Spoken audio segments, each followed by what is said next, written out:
संतोषी माँ यज्ञ बोली मम्मी आमर माँ देथिबा शक्ति को नहीं बाहरी पड़े मंदिर को। सेठी पहुँचला पर आरंभ हो जाइतिला यज्ञ पूजा। तार नेक्स्ट डे ठाकुराणी कलश पूजा सरला पर कलश यात्रा आरंभ हो जाइतिला।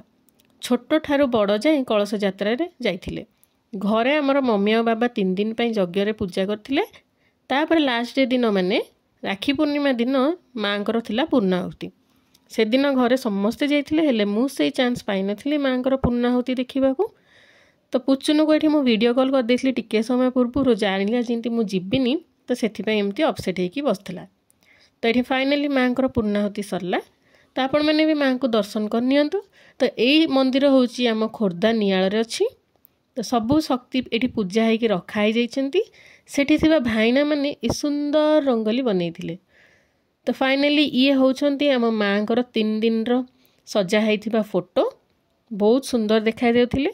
तो ये वीडियोटी मु आपण मानको ऐड कर पारनथली कारण मते टिके टाइम हो नथला एडिट करबाकू। फाइनली मु ऐड कर देछि। तो वीडियो जदि भल लागिथिबो लाइक शेयर सब्सक्राइब करबाको जम्मा भूलिबेनी। जय जगन्नाथ।